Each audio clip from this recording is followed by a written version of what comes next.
자유한국당 지지층에서도 불공정하다는 의견이 예상보다 높게 나타났습니다. 67.3%로 나타났고요. 민주당 그보다 높은 74.4%, 또 정의당 지지층도 75.9%가 공정하지 못했다라고 응답을 했습니다. 반면에 바른정당 지지층, 국민의당 지지층은 50%대로 불공정 의견이 상대적으로는 낮게 나타났고요.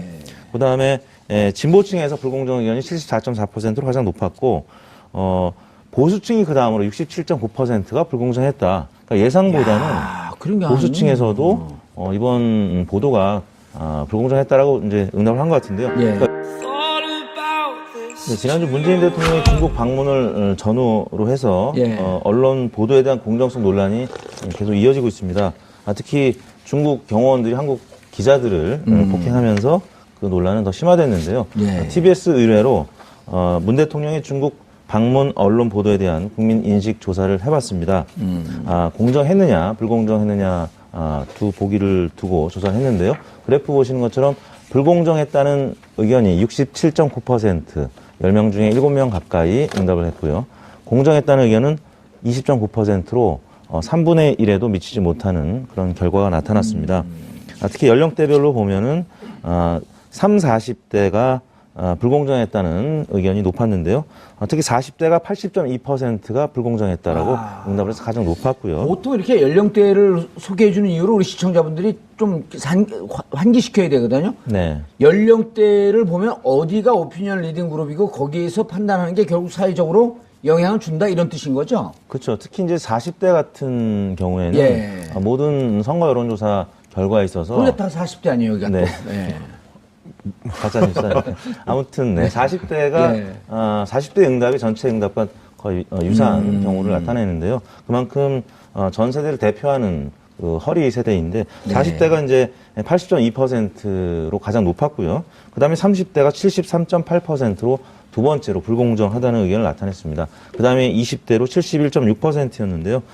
공정하다는 의견은 30대에서 가장 낮았습니다. 10.5%였고요. 그다음이 40대가 11.1%. 그러니까 이제 불공정하다는 의견은 40대에서 가장 높았고 공정하다는 의견은 30대에서 가장 낮았습니다. 두 세대가 가장 이번 문재인 대통령의 방중 관련 언론 보도에 대해서 문제 제기를 하고 있는 것인데요. 40대 같은 경우는 그 문재인 대통령의 지지율이 굉장히 높은 계층입니다. 또 30대도 역시 마찬가지고요. 그 민주당 지지율도 40대에서 이번 주에 가장 높게 나타났는데 그와 관련돼서 다 연관성이 있는 것 같고요. 자유한국당 지지층에서도 불공정하다는 의견이 예상보다 높게 나타났습니다. 67.3%로 나타났고요. 민주당 그보다 높은 74.4%, 또 정의당 지지층도 75.9%가 공정하지 못했다라고 응답을 했습니다. 반면에 바른정당 지지층, 국민의당 지지층은 50%대로 불공정 의견이 상대적으로는 낮게 나타났고요. 그다음에 진보층에서 불공정 의견이 74.4%로 가장 높았고 보수층이 그 다음으로 67.9%가 불공정했다. 그러니까 예상보다는 보수층에서도 이번 보도가 불공정했다라고 이제 응답을 한 것 같은데요. 그러니까 외교에 있어서는 보수, 진보 모두 이번 보도가 좀 국익 차원에서 좀 해를 끼칠 수 있는 그런 보도가 아니었느냐 우려를 했던 것 같습니다. 박시영 부대표님, 저는 이번에 보면서 이제 좀 개인적으로 놀란 게 보통 언론에 대해서 국민들의 견해를 묻는 그 설문조사도 좀 특이할 뿐만 아니라 그렇게 물었을 때 이 촛불 이전에는 언론은 대체로 신뢰하는 분위기였거든요.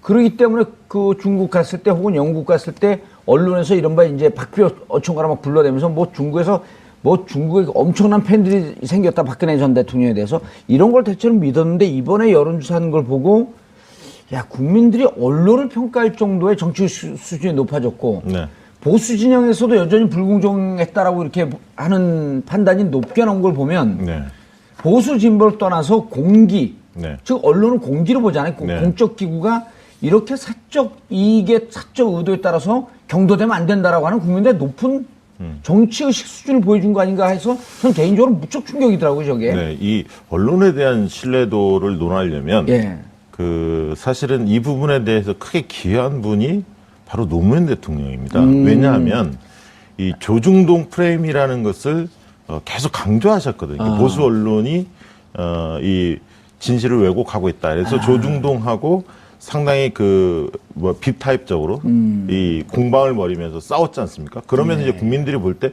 과거에는 메이저 언론들, 큰 언론들이 진실을 보도하고 있겠구나라고 생각했다가 이 대통령이 앞장서서 그런 조중동의 문제를 이야기하면서 조중동이라는 신문은 보수 성향의 신문이고 보수적인 시각을 가지고 세상을 바라보는구나. 한쪽 측면을 보고 대변하고 있구나라고 생각들이 좀씩 바뀌기 시작합니다. 그리고 약간 자신들의 의도에 따라서 네. 중립적이고 객관적인 보도보다는 의도된 왜곡을 하고 있는 신문이고 그거를 대통령이 상처가 나면서도 계속 언론개혁을 주장했고 그 부분에 대해서 희생이 있었기 때문에 사람들이 이 촛불 집회 전에도 실질적으로 이제 보수 언론이라 하는 조중동에 대한 생각들이 많은 국민들 중에서 지지하는 분도 있고 반대하는 분도 있지만 어쨌든 보수 언론이라는 부분들이 하나의 시장이 독특하게 형성돼 있구나 우리 사회에서. 그래서 진보 언론과 보수 언론은 논조가 좀 다르구나라는 것을 많은 국민들이 느끼게 했었고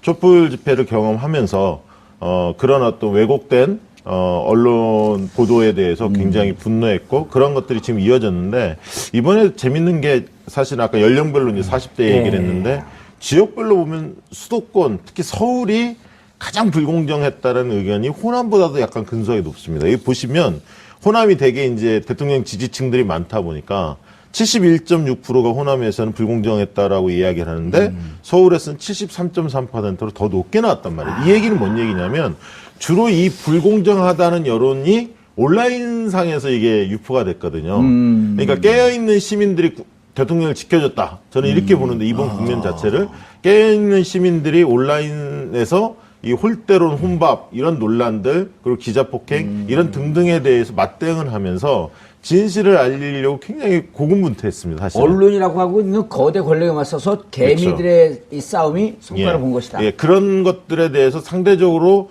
민감하게 반응하는 데가 수도권이거든요. 사실은 도시에 있는 젊은 층들이 많기 때문에 그래서 그런 것들을 좀 눈여겨볼 필요가 있다라고 뭐 보여집니다. 크진 않지만 또 서울 지역만 이 방송이 주요하게 나가는 품격 시대의 영향도 좀 있지 않았을까 하는 생각이 드는데 왜냐하면 요즘 우수근 교수가 떴어요.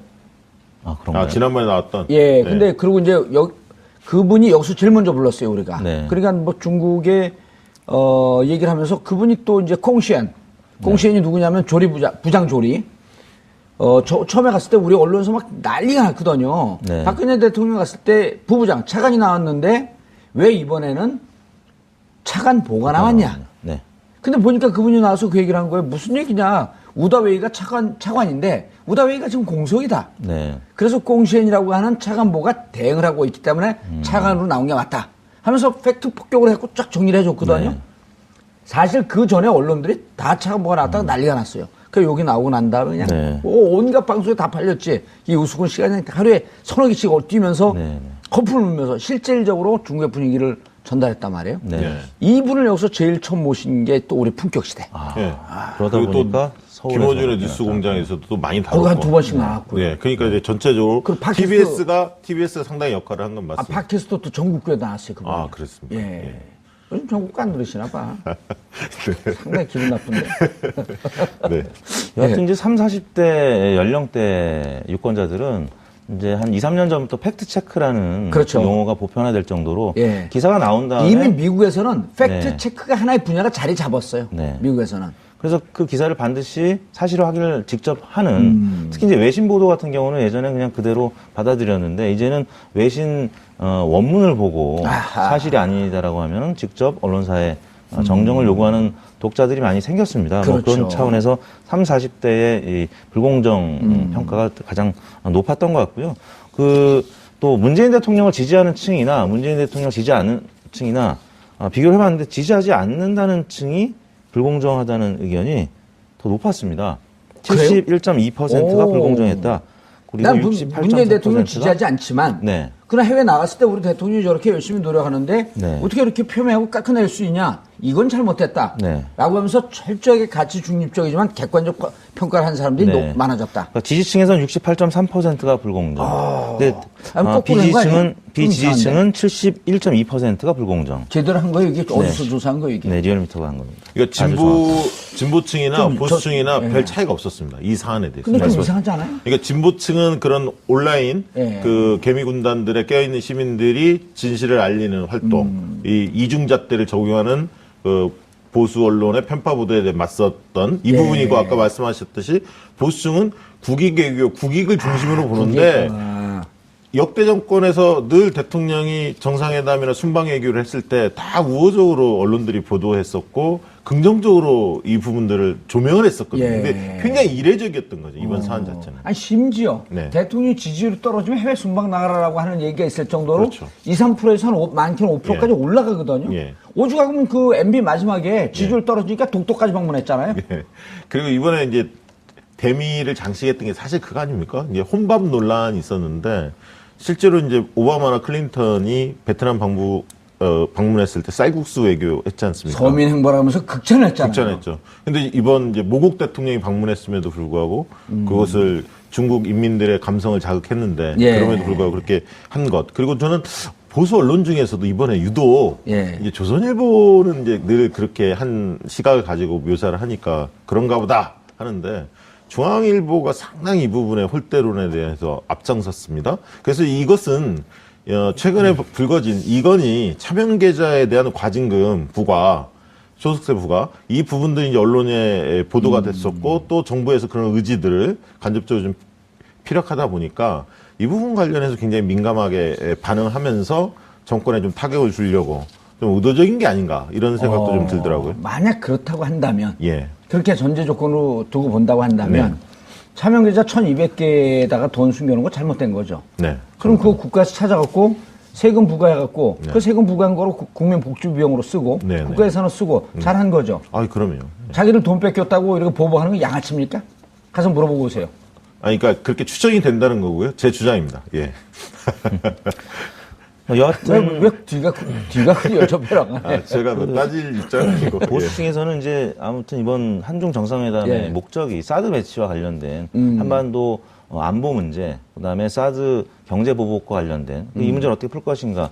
보수층에서는 이제 당연히 그 관심이었었는데? 이슈에 대해서 관심이 있었는데 계속 혼밥 얘기가 나오니까 예. 보수층에서도 당장 이 국가 안보와 관련된 그리고 이제 경제와 관련된 거는 보수층에서 더 관심이 많은 사안인데요. 결과론적으로 사드 문제도 봉합이라고 봉인이라고 하는 의미에서 잘 해결하고 온 거 아니에요? 네.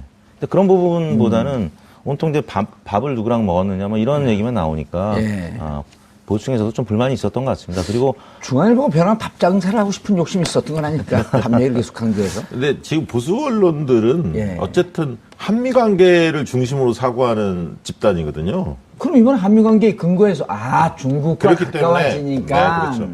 한중 관계가 이 긴밀하게 하는 걸 그렇게 달가워하지 않습니다. 아니 이미 한미 동맹은 굳건하게 되어 있고 그럼 우리 경제 보복을 하고 있는 중국과 어떻게 풀 것이냐라고 하는 좀 더 넓은 의미에서 거시적 관점에서 봐야지 그걸 중국과 한다고 변화한 중국하고 친해집니까? 그러니까 한미 관계가 돈독하지 않다라고 보고 있고 보수층들은 더 돈독하기 위해서 한미 관계에 중심을 둬야 한다. 중국보다는 이런 시각이 저변에 깔려 있고 두 번째는 저는 이런 의도를 좀 보고 있는데 뭐냐면 지금 보수 정당들이 인기가 되게 없지 않습니까? 예. 자유한국당 등등등 해서 이렇게 보수가 괴멸 직전인데 이런 흐름이 지방선거까지 이어진다면 회복 불능일 거다. 보수의 그 어떤 재편이라든가 보수의 어떤 다시 그 일어서는 과정이 굉장히 어려울 거다라는 어떤 생각들을 하면서 대외 관계 부분에 있어서 특히 이제 아까 있던 대중관계가 회복되는 것을 못마땅하는 어떤 기저가 깔려 있는 상태 속에서 뭔가 이번에 꼬투리를 좀 잡고 싶은 고춧가루 좀 뿌리고 싶은. 예, 그런 어떤 욕구들이 좀 있었던 게 아닌가 그런 생각입니다. 그런데 중국 공산당 인민일보 자매지죠. 환구시보 좀 보수적이고 사실 중국 인민일보는 국가기관지이기 때문에 타국에 대해서 비판적 관점을 쓰고 싶을 때도 먼저 쓰지 않고 환구시보를 이용해서 마치 전문가의 관점인 척하면서 환구시보에서 전문가들 인용해서 세게 치고 사드 때도 이게 우리 공격하는 선봉장이었잖아요. 네. 환구시보가. 근데 환구시보조차도 서민 행보하면서 그 식당에 가서 밥 먹는 것을 보고 문 대통령이 중국에게 중국 인민들에게 감동을 주기 위해서 노력하고 있다고 하면서 대서특필했거든요. 저 나오잖아요, 사진. 저게 그 문재인 대통령 세트라고 해갖고 지금 난리가 났어요. 제가 예약했는데 2달 반 뒤에 오래요. 저 먹으러 가려고 그랬더니. 중국 많이 가셨잖아요, 그동안. 예. 근데 요즘 비자를 안 내주더라고, 저는. 아, 그래요? 위험 인물로 보나 봐, 이제. 여하튼 이제 중국에서는 사드 문제 때문에 이 한국과의 관계가 계속 불편해 왔었고 지금 이제 풀어가는 과정이죠. 외교적으로 아무튼 그런 신호를 보냈던 것은 사실인 것 같습니다. 다만 이제 문재인 대통령이 그 부분을 어떻게 풀어가느냐 아마 중국에서는 예의주시했을 텐데 아무튼 서민 식당에 가서 중국 그 서민들과 함께 어우러지는 모습을 봤을 때 중국도 예상치 못한 모습이었던 것 같고요. 주요 국가 정상이 만약에 우리나라에 와서 타국 정상이 이렇게 서민 식당을 찾았다고 하면 당연히 국민들 입장에서 특히 서민들 입장에서 굉장히 반가울 수밖에 없을 것 같고요. 뭐 그런 차원에서 중국 언론이 예상치 못한 문재인 대통령의 서민 행보를 보고 뭐 이게 이 자유한국당이나 홍준표 대표 입장에서는 이제 그쪽에서 뭐 선거운동하는 것이냐 그런 비아냥도 있었습니다만 중국 입장에서 봤을 때는 굉장히 좋은 행보였었고 좋게 평가를 받을 수밖에 없었던 그럼 마지막 날 행보였습니다. 중칭 네. 중경이죠 이제 임시정부 청사 방문했죠, 유적지. 임시정부가 있었던. 네. 저는 이번에 그 청와대가 이게 방문할 때 이렇게 전략을 세우지 않습니까? 예.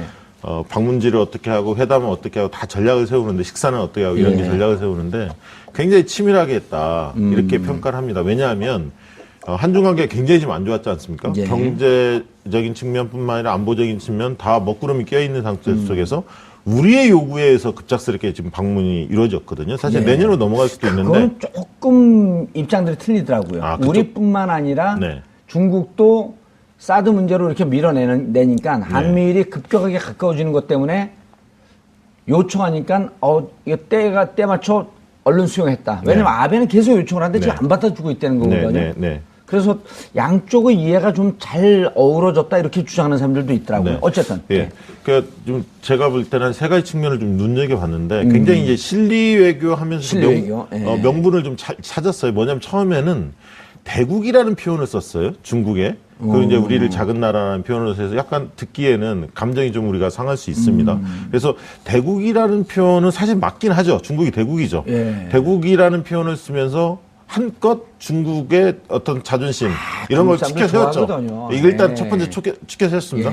두 번째는 뭐를 했냐면 한국과 중국의 동질감 요소를 자극했어요. 그게 뭐냐면 난징 대학살 80주년 그 추모를 하는 데 있어서 노영민 주중대사를 파견한 거 아닙니까? 방문하게 했지 않습니까? 그러면서 그 안에서 그 대통령 메시지도 나왔고 그러면서 어떤 동병상련이다. 한국과 중국은 닮은 곳이 있다.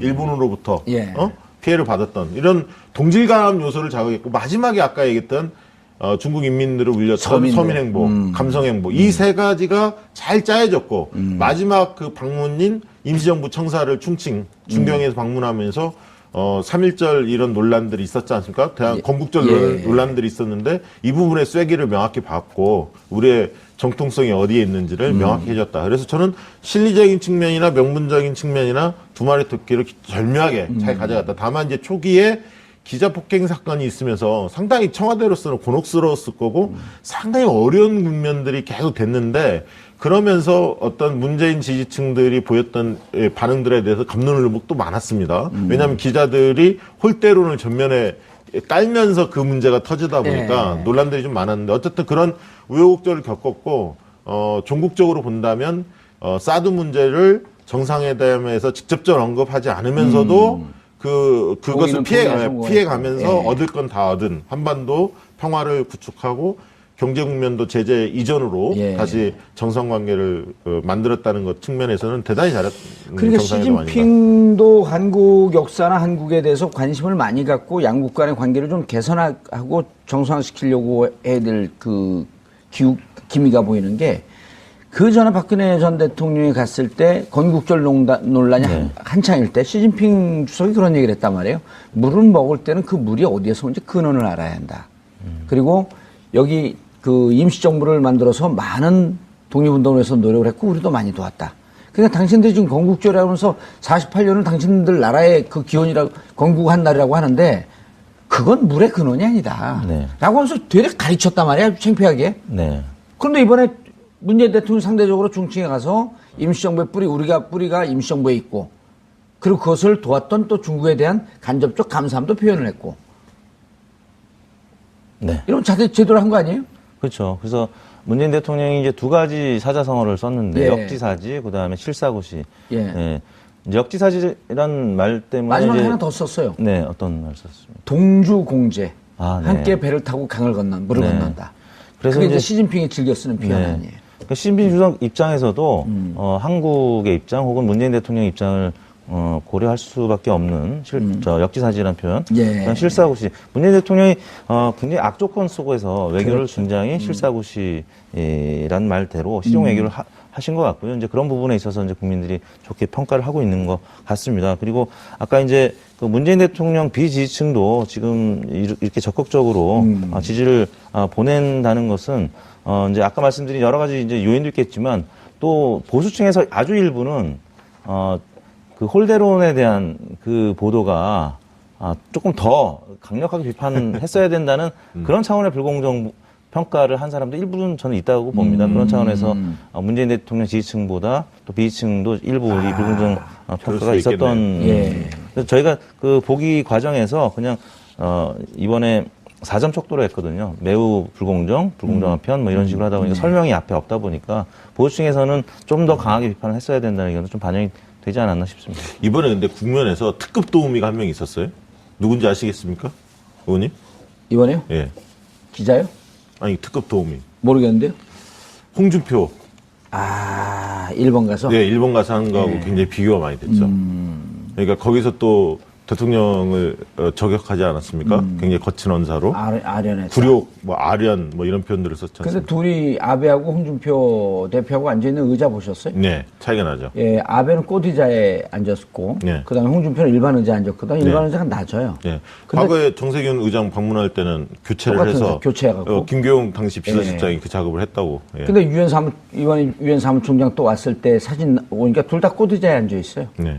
그러니까 그렇게 전문 용어로 네. 그 개처럼 무시당하면서 네. 그러면서 그 항의도 못하고 네. 아무튼 배꼽 인사하고 네, 그래서 아무튼 그런 부분들이 비교가 많이 됐고 또 이제 과거에 노무현 대통령도 그 아베 고베였죠? 누구죠? 고이즈미 예. 하고 악수할 때 예. 대통령이 굉장히 딱 있고 딱 뒤가고 고이즈미가 이제 고개 숙이고 그거하고 딱 그렇게 좀 귀여운 대조되는 친구. 잘하고 있어. 네. 그러니까 네티즌들이 무섭습니다. 이 장면을 또 다 이렇게 캡처해가지고 그럼요. 직접 비교를 하기 때문에 홍준표 대표 입장에서는 전혀 예상치 못했던 반격이 네티즌들로부터 온 것이거든요. 예. 아마 다음에 방문하면 절대 고개를 이렇게 숙이지 않겠죠. 홍준표가- 예상치 못하게 홍 대표가 저 삐딱한 한 방, 사람이었고 더 숙일 수도 있어요.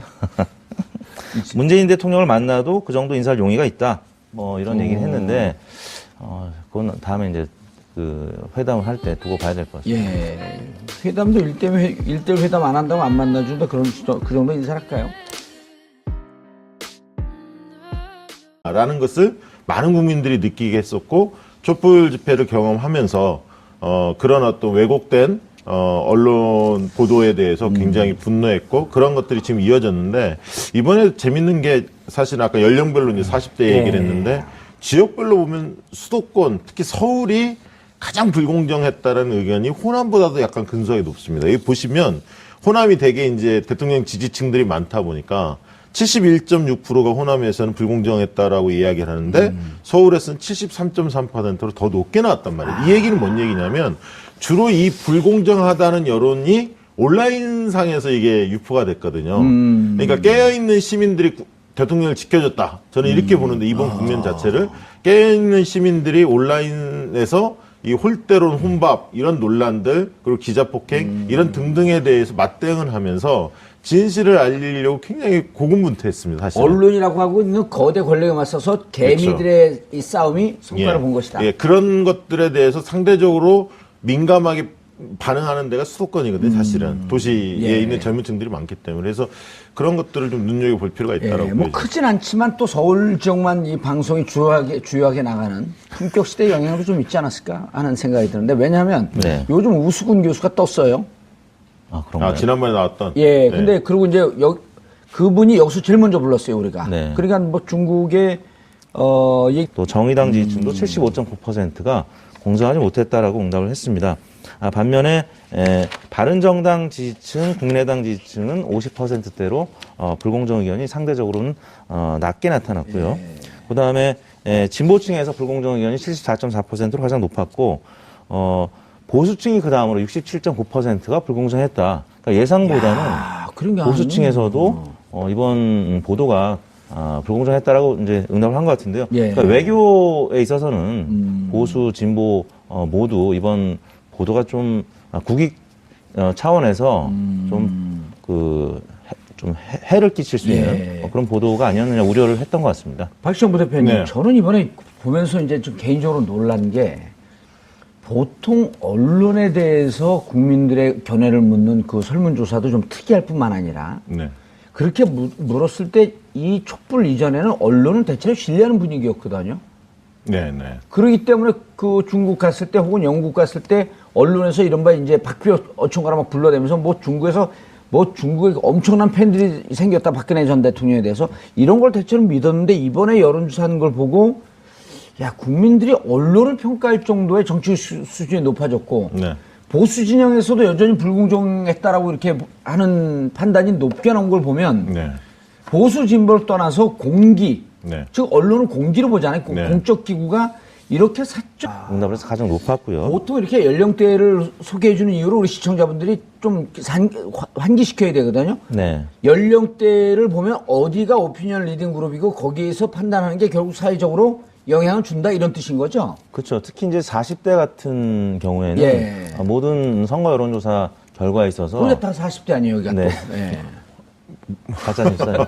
아무튼 40대가 40대 응답이 전체 응답과 거의 유사한 경우를 나타내는데요. 그만큼 전 세대를 대표하는 그 허리 세대인데 40대가 이제 80.2%로 가장 높았고요. 그다음에 30대가 73.8%로 두 번째로 불공정하다는 의견을 나타냈습니다. 그다음에 20대로 71.6%였는데요. 공정하다는 의견은 30대에서 가장 낮았습니다. 10.5%였고요. 그다음이 40대가 11.1%. 그러니까 이제 불공정하다는 의견은 40대에서 가장 높았고 공정하다는 의견은 30대에서 가장 낮았습니다. 두 세대가 가장 이번 문재인 대통령의 방중 관련 언론 보도에 대해서 문제 제기를 하고 있는 것인데요. 예. 40대 같은 경우는 그 문재인 대통령의 지지율이 굉장히 높은 계층입니다. 또 30대도 역시 마찬가지고요. 그 민주당 지지율도 40대에서 이번 주에 가장 높게 나타났는데 그와 관련돼서 다 연관성이 있는 것 같고요. 예. 자유한국당 지지층에서도 불공정하다는 의견이 예상보다 높게 나타났습니다. 67.3%로 나타났고요. 오호. 민주당은 그보다 높은 74.4%. 이게 사적 의도에 따라서 경도되면 안 된다라고 하는 국민들의 높은 정치의식 수준을 보여준 거 아닌가 해서 저는 개인적으로 무척 충격이더라고요, 저게. 네. 이 언론에 대한 신뢰도를 논하려면 예. 그 사실은 이 부분에 대해서 크게 기여한 분이 바로 노무현 대통령입니다. 왜냐하면 이 조중동 프레임이라는 것을 계속 강조하셨거든요. 보수 언론이 이 진실을 왜곡하고 있다. 그래서 조중동하고 상당히 빅타입적으로 이 공방을 벌이면서 싸웠지 않습니까? 그러면서 이제 국민들이 볼 때 과거에는 메이저 언론들, 큰 언론들이 진실을 보도하고 있겠구나라고 생각했다가 이 대통령이 앞장서서 그런 조중동의 문제를 이야기하면서 조중동이라는 신문은 보수 성향의 신문이고 보수적인 시각을 가지고 세상을 바라보는구나. 한쪽 측면을 보고 대변하고 있구나라고 생각들이 좀씩 바뀌기 시작합니다. 그리고 약간 자신들의 의도에 따라서 네. 중립적이고 객관적인 보도보다는 의도된 왜곡을 하고 있는 신문이고 그거를 대통령이 상처가 나면서도 계속 언론개혁을 주장을 했고 그 부분에 대해서 희생이 있었기 때문에 사람들이 이 촛불 집회 전에도 실질적으로 이제 보수 언론이라 하는 조중동에 대한 생각들이 많은 국민들 중에서 지지하는 분도 있고 반대하는 분도 있지만 어쨌든 보수 언론이라는 부분들이 하나의 시장이 독특하게 형성돼 있구나 우리 사회에서. 그래서 진보 언론과 보수 언론은 논조가 좀 다르구나. 자유한국당 지지층에서도 불공정하다는 의견이 예상보다 높게 나타났습니다.